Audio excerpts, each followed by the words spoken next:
Today, we continue our study of the letter to the Laodiceans, found in Revelation chapter 3. I'm joined by Sister Lynette, Brother Wayne, and Sister Heather as we discuss what this letter meant to the Laodiceans and what it means to us today.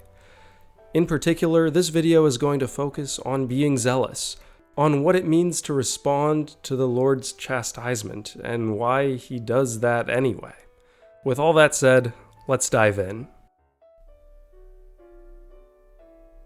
Towards the end of the letter to the Laodiceans, in Revelation chapter 3, verse 19, it says this: "As many as I love, I rebuke and chasten. Be zealous, therefore, and repent." So I guess just picking out one word to start the conversation, what does it mean to be zealous? On fire, to be excited, energetic, spiritually energetic. to see the good in things, to see what the Lord is trying to do in a situation, trying to learn as much as we can about Him, reading His Word, fasting and praying, studying, attending church as often as we can. There's a Zoom meeting, I would say, I think almost every night. There are options. You have options to seek the Lord as often as we possibly can. I think that's what He's looking for. Volunteer, get involved, look for needs, see them, ask the Lord how you can fulfill them. Get out of your comfort zone, try things for the first time that you've never done. Your service to God, step out on faith, trust Him. Know that what He told Nephi, and going back to get the place, that if I give you something to do, I'm going to prepare a way for you to accomplish it. It's not a setup to fail.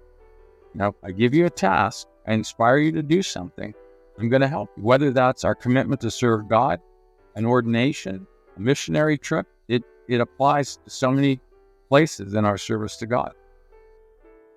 I think also just singing praises to the Lord. Whether you have the great voice or not, I don't have the vocals, but I love to sing for the Lord.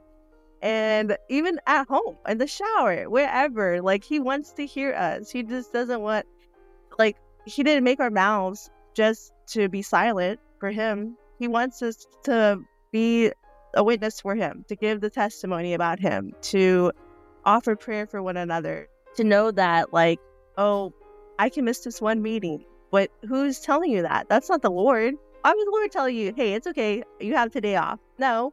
If you're going to scroll on Facebook or social media or whatever, binge the gospel news, binge the church, history book, binge the gospel blog, something that's going to help fulfill your soul and help the Spirit to be a bit more clear for you, because the Lord talks to us in a language that we can understand, right?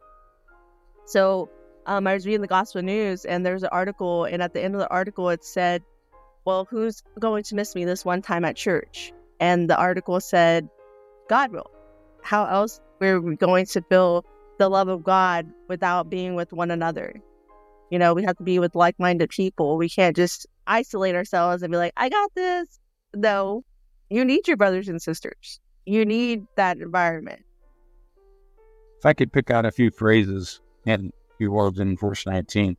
As many as I love, I rebuke and chasten. I don't know, as we grow older, I don't know if we associate God's love with His rebuke and His chastening, but we should. Many people, when they suffer loss, devastating loss of a child, they don't interpret that as God's love. They interpret that as God's anger, and many of them turn away from God. I'm gonna add a word of personal testimony here, if I can get it through it without being too emotional.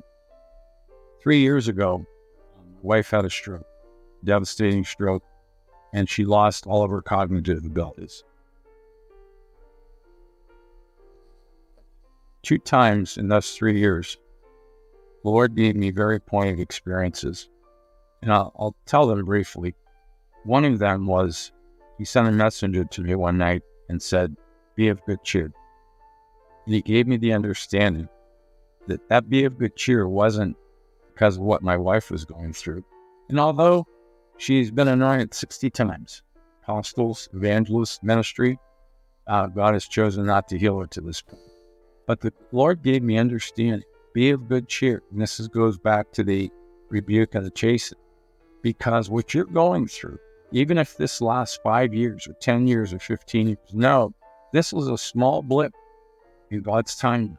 This is a small trial that somehow, some way, unknowns to us, that He is doing that refining process. This is one of those gold purging moments.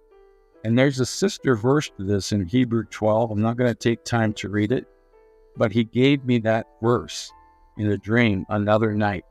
I got up like at 3 or 4 in the morning. I was reading it, and it basically says, those whom I love, I rebuke, I chasten. The Lord has a journey for each of us. Every part of that journey is not going to be pleasant necessarily, but it's a learning tool.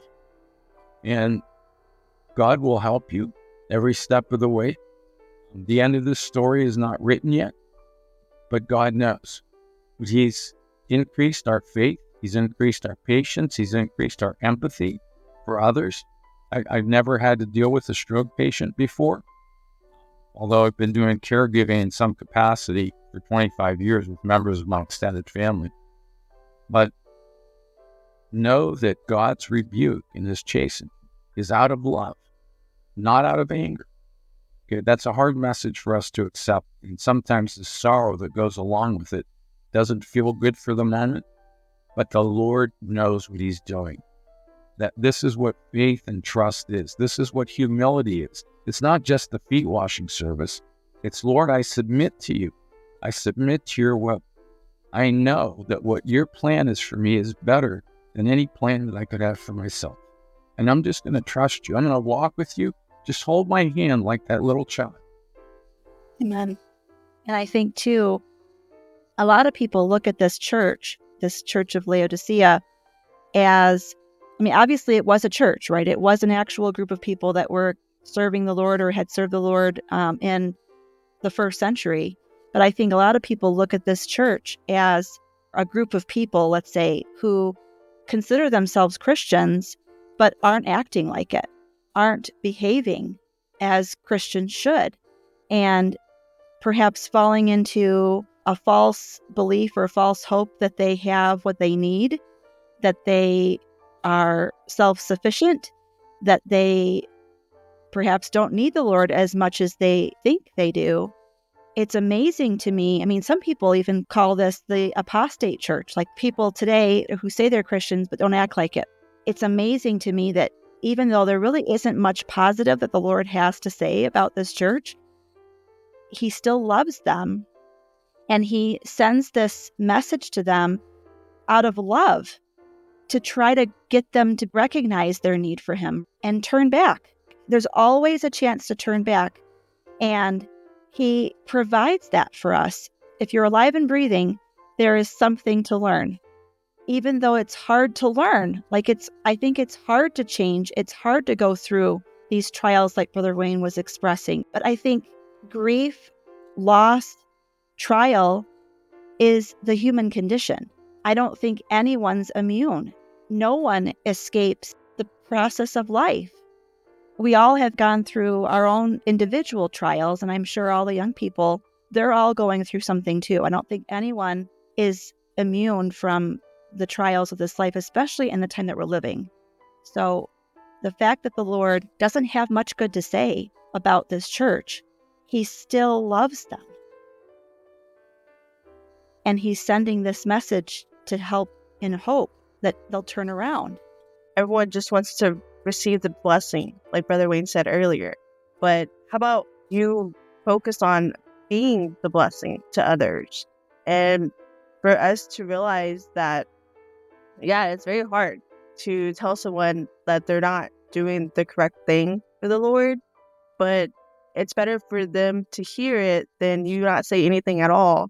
And then they went so far away, like they left the fold. Yes, we have the ministers to go and reach that lost sheep, but it's up to us as well as the members to reach out to others and make sure that they are okay, and that whatever trial that we have to go through, if the Lord chastises us, it's for a good purpose. It's for His purpose. For me, raising a 15-year-old, and almost 15-year-old and almost 2-year-old, raising Laura is very attached because she's a little girl and she's so cute. And it's like, oh, how can I discipline her? Oh, but the Lord's like, if you don't discipline her, then she's never going to learn and she's going to get hurt more off than what she would get hurt if you would just tell her no or tell her go do something else.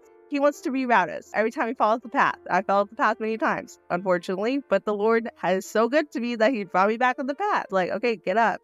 When he takes something away from us, when I take something away from Amora, what does she do? She falls and she throws a temper tantrum. Well, what do?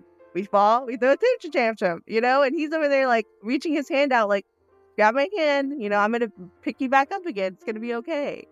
You're going to be fine. And then what do? Oh, we get distracted by something else. Or we're like, yeah, I can do this. Try again. Keep trying.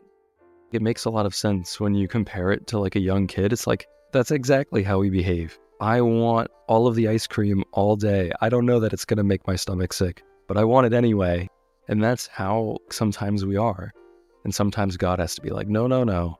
I have something else for you. Something a little bit better. Trust me, you don't want to just eat ice cream. I've got meat for you. I've got food. I've got something that's going to be really good. Just hold out and let me show you what I have.